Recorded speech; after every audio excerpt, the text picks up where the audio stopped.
ସାଙ୍ଗମାନେ ସମସ୍ତଙ୍କୁ ନମସ୍କାର। ଆଜିର ହୁଏତ ଏଇଟା ମୋର ଲାଷ୍ଟ ଭିଡ଼ିଓ ହେଇପାରେ, କାରଣ ଆଗକୁ ଆଉ ଭିଡ଼ିଓ କରିବି କି ନାହିଁ ଠିକ୍ ନାହିଁ, ଜଣା ନାହିଁ। କାରଣ ଆଜି ଏତେ ମନ ଦୁଃଖ ଅଛି ମୋର, ମାନେ ସତରେ ଆଜି ବହୁତ କଷ୍ଟ ଲାଗୁଛି। ଆଜି ମୁଁ ଆକ୍ଚୁଆଲି ବହୁତ ଖୁସି ଥିଲି, ମୋତେ ସୁଭଦ୍ରା ଫର୍ମ ଆଣିଲି, ମୋର ଡକୁମେଣ୍ଟ ସବୁ ଠିକ୍ ଥିଲା, ଏଇଟା ଆପ୍ଲାଏ କରିବି ବୋଲି। ଦେଖନ୍ତୁ, ମାନେ ୟା ଉପରେ ପର୍ଟିକୁଲାର ଆଜି ମୁଁ ଭାବିଥିଲି ସୁଭଦ୍ରା ଫର୍ମ ଉପରେ ଆଜି ମୁଁ ଭିଡ଼ିଓ ବନେଇବି, ତାପରେ ବ୍ଲଗ୍ ଭିଡ଼ିଓ କିଛି ଆସିବ। କିନ୍ତୁ ମୋର ମାନେ ଦୁର୍ଭାଗ୍ୟ ତ ନୁହଁ, ମୋର କେୟାରଲେସ୍, ମୋର ଯେଉଁ କହନ୍ତନି ମୋର ଭୁଲ ପାଇଁ ଆଜି ମୋର ସର୍ବନାଶ, ନିଜର କ୍ଷତି ହେଇଛି। ଦେଖନ୍ତୁ, ମୋ ନୂଆ ମୋବାଇଲର ପୁରା ମୁଁ ତାକୁ ଚିକଣ ଚାକଣ କରି ରଖି, ଏଥିରେ ମୁଁ ନା ସିମ୍ ପକାଏ, ବହୁତ କମ୍ ଟାଇମ୍ ମୁଁ ସିମ୍ ପକାଏ ଏଥିରେ। ଏଇଟା ୱାଇଫାଇରେ ମୋର ଚାଲେ। କେବଳ ୟୁଟ୍ୟୁବର ଯେଉଁ କ୍ୟାମେରା କ୍ୱାଲିଟି ପାଇଁକି, ଭିଡ଼ିଓର କ୍ଲାରିଟି ପାଇଁକି ମୁଁ ଏଇ ମୋବାଇଲଟା କିଣିଥିଲି, କେବଳ ୟୁଟ୍ୟୁବ ପାଇଁ ଓପୋ ସେଟ୍ କିଣିଥିଲି। ଆଉ କ୍ୟାମେରା ବି ବହୁତ ଭଲ ଥିଲା। ଏଇ ଆଗରୁ ଦେଖିବେ ମୋର ରେଡ଼ମିରେ ଯେଉଁ କ୍ୟାମେରା ଭିଡ଼ିଓ ସବୁ ଆସେ, କିନ୍ତୁ ଓପୋର ତା ଅପେକ୍ଷା ବହୁତ ଭଲ ଆସିଥିଲା କ୍ୟାମେରା କ୍ୱାଲିଟି। ସେ କ୍ୟାମେରାଟା ମାନେ ବ୍ୟାକ୍ କ୍ୟାମେରାଟା ପୁରା ନଷ୍ଟ ହୋଇଗଲା ଆଜି। ଫ୍ରଣ୍ଟ କ୍ୟାମେରା ତ ମୁଁ ବେଶୀ କିଛି ଭିଡ଼ିଓ କରେନି, ଯାହା କରେ ବ୍ୟାକ୍ କ୍ୟାମେରାରେ ପ୍ରାୟ କରେ। ସେ କ୍ୟାମେରାଟା ମାନେ ମୁଁ ଆଜି କଥା ହେଉଥିଲି ନଣନ୍ଦଙ୍କ ସାଙ୍ଗରେ ବାହାରେ, ସେଇଠି ବସିଥିଲି, କିନ୍ତୁ କେମିତି କ'ଣ ହେଇକି ଗୋଡ଼ ତଳେ ସେଇଟା ଚାପି ହେଇଯାଇଛି। ଚାପି ହେଇକି ଚିପ୍ସ ଥିଲା, ଚିପ୍ସ ଏ କାଚରେ ଗ୍ଲାସ୍ ଉପରେ ସବୁ ହେଇକି କ୍ୟାମେରାଟା ପୁରା ନଷ୍ଟ ହେଇଯାଇଛି। ଏବେ ଓପୋ କେୟାରକୁ ଯିବ, କେବେ ଫେରିବ ତା'ର କିଛି ଠିକ୍ ଠିକଣା ନାହିଁ। ସେଥିପାଇଁ ଭିଡ଼ିଓ ବନେଇବାକୁ ମୋର ଇଚ୍ଛା ନଥିଲା, କିନ୍ତୁ ଯେହେତୁ ୟୁଟ୍ୟୁବ ମୋର ଫ୍ୟାମିଲି, ଆଉ ମେନ୍ କଥା ହେଉଛି ୟୁଟ୍ୟୁବ ପାଇଁ ଯେବେ ବି ମୁଁ ଗୋଟେ ଷ୍ଟେପ୍ ଆଗକୁ ଯିବି ବୋଲି ଭାବୁଛି, ସେବେ କିଛି ନା କିଛି ପ୍ରତିବନ୍ଧକ ଗୋଟେ ଆସୁଛି। ଦେଖନ୍ତୁ, କ୍ୟାମେରା ଉପରେ ଏତେ ଆଘାତ ଅଛି, ଯଦି ମୋର ଗୋଟେ ଆଙ୍ଗୁଠି କଟି ଯାଇଥାନ୍ତା ମୋତେ ଏତେ କଷ୍ଟ ଲାଗିନଥାନ୍ତା। କିନ୍ତୁ ମୋ ମୋବାଇଲ କି ମୋ ଡାଏରୀ, ମୋ ପେନ୍, ମୋ ବହିପତ୍ର ଏଇସବୁ ଯେତେବେଳେ କିଛି ନା କିଛି ଗୋଟେ ଆଘାତ ଆସେ, ମୋତେ ବହୁତ କଷ୍ଟ ଲାଗେ।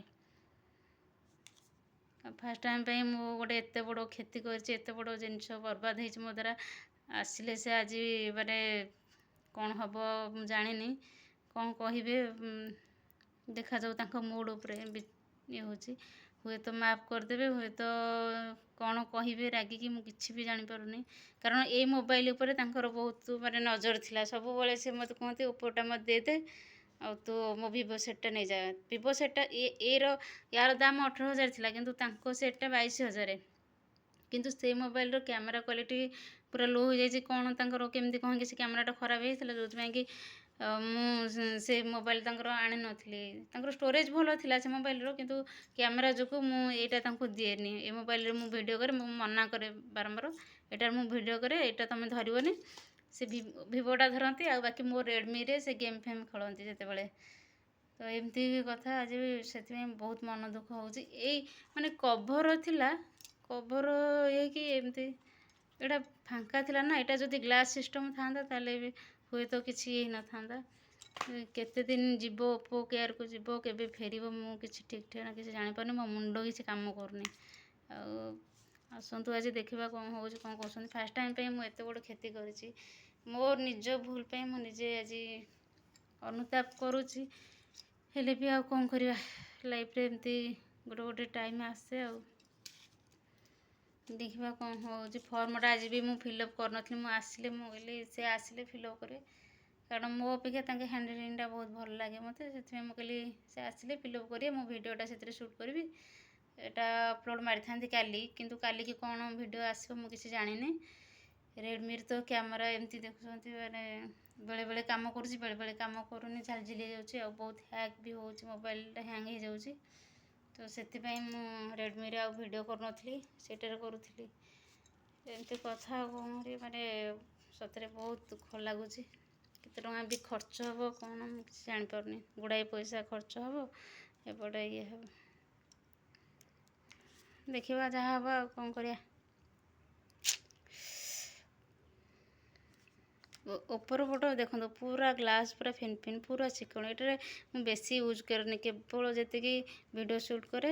ଆଉ କେବେ କେବେ ସେ ଫିଲ୍ମ ଯାହା ରାତିରେ ଟିକେ ଦେଖନ୍ତି, ନହେଲେ ନାହିଁ। ନହେଲେ ପୁରା ପୁଅ ଭଳିଆ ପୁରା ପାଳିଥିଲି ମୋବାଇଲଟାକୁ ମୁଁ। ଆଜି ପୁରା ଇଏ ହେଇଗଲା। ଛାଡ଼, ପୁଣି ଆଜି ଗୁରୁବାର ଅଛି, ଗୁରୁବାର କାଚ ଭାଙ୍ଗିବା ବହୁତ ଅଶୁଭ। ଛାଡ଼ ଆଉ କ'ଣ କରିବି, ଯାହା ହେବାର ତ ହେବ, ଆଉ କ'ଣ କରିବା।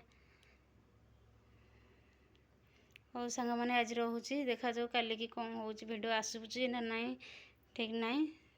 ଯେହେତୁ ୟୁଟ୍ୟୁବଟା ଭଲ ଏବେ ଚାଲୁଥିଲା, ଭାବୁଥିଲି ଭିଡ଼ିଓଟା ହଁ ରେଗୁଲାର ଭିଡ଼ିଓ ବନେଇବି, ସିଷ୍ଟମେଟିକ୍ କିଛି ସବୁ ଜିନିଷ ଟାଇମ୍ ଦେବି ୟୁଟ୍ୟୁବକୁ, କିନ୍ତୁ ସେତିକି ବେଳେ ସେଇ ମାନସିକତା ଯେତେବେଳେ ସେଇ ମନସ୍ଥ କଲାବେଳକୁ କାରଣ ଦେଖନ୍ତୁ ଏମିତି ସିଚୁଏସନ୍ ଆସିଲା, ଟାଇମ୍ ଆସିକି 4ଟା ବାଜିବ, ଏପର୍ଯ୍ୟନ୍ତ ମୋର କୌଣସି କାମ କିଛି କରିନି, ମନ ଜମା ବି ଭଲ ଲାଗୁନି।